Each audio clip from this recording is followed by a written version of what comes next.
Item number SCP-001. Object Class Keter. Special Containment Procedures. To date, no adequate containment procedure has been developed to deal with the possible threat posed by SCP-001. This is due in part to the controversial nature of the item and debates concerning the necessity of its containment. This controversy is reflected in the item's changing object class and the procedures utilized in its containment. The current administration, despite charges of paranoia, has classed the object Keter while requesting permission for a higher object class to be created and applied uniquely to this item, considering it to be the most dangerous of all known or possible items. The reason for the classification and changing attitudes towards SCP-001 are dealt with in the description and notes. At present, SCP-001 is located in a code-locked briefcase made of high-tensile reinforced polymer. The room and the briefcase are monitored at all times by security cameras. The briefcase cannot be opened without the unanimous special clearance from all current O5 officers. The briefcase itself is stored in a small, fully lit, single-room, off-site building erected in Redacted. Class D personnel are posted to guard the building but may not enter without the aforementioned agreement from the O5 officers, under threat of immediate termination. This off-site building exists for the sole purpose of housing SCP-001 and is wired for detonation in an emergency. It is the opinion of the current administration that SCP-001 represents the greatest threat to national and global security known to exist. Nevertheless, due to special circumstances regarding its mode of function, further research on the item is disallowed, despite its promotion in the past, when SCP-001 was contained in minimum security conditions. Description: SCP-001 is a simple sheaf of papers, stapled together in the top left corner. The top sheet is a covering sheet reading simply, "Confidential Report on Special Items, Classified." The number of subsequent papers stapled to this covering sheet is indeterminate and have ranged from 3 to 30. The report is unsigned and its origin is unknown. The first appearance of this report was on Redacted, when it appeared on the desk of Redacted, deceased. The report at the time described the living room, SCP-002. Shortly after reading the report with incredulity, Redacted was contacted by phone regarding said item. The next time Redacted perused SCP-001, it described not the living room, but biological motherboard, SCP-003.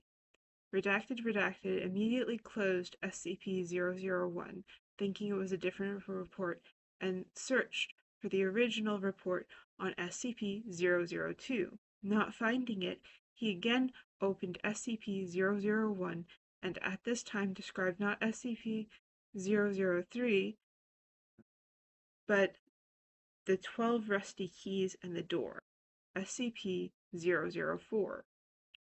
Redacted closed the report once more and opened it immediately. It read of Skeleton Key, SCP-005. It is not known what the next actions of Redacted might have been. At various times following this incident, the aforementioned items were discovered. Insufficient research exists concerning the correlation between SCP-001 and all other known items.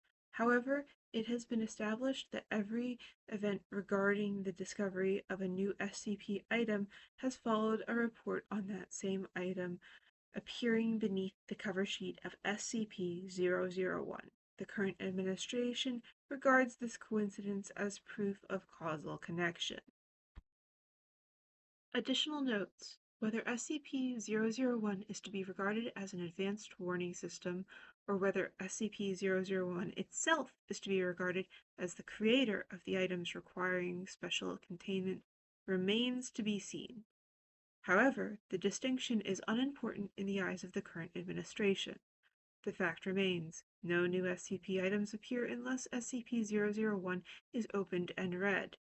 It is for this reason that the current administration refuses to repeat the mistakes of the past, mistakes that have resulted in over 1,000 SCP items coming into the knowledge of the SCP unit.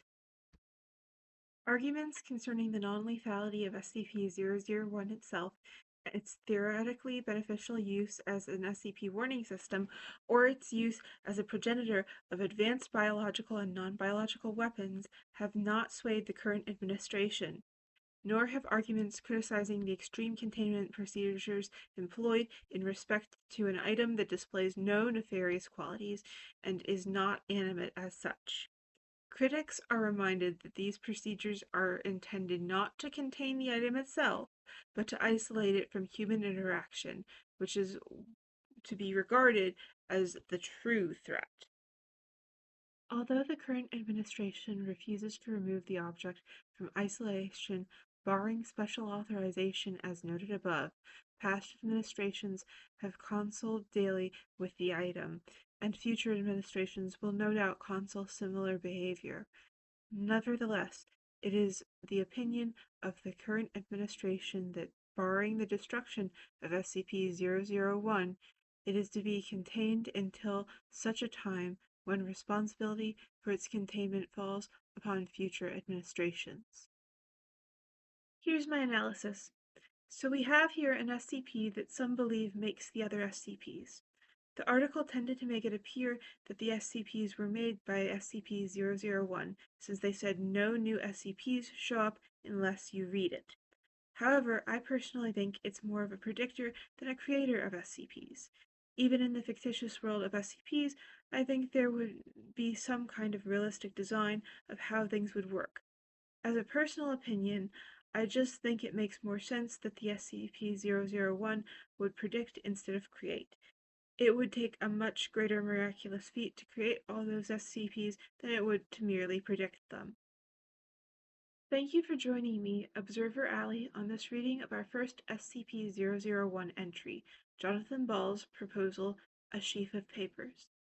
If you enjoyed this journey into the world of the SCP Foundation, feel free to like the video and subscribe to the channel. It would be great to have you along for your future explorations. Until next time, remember to observe.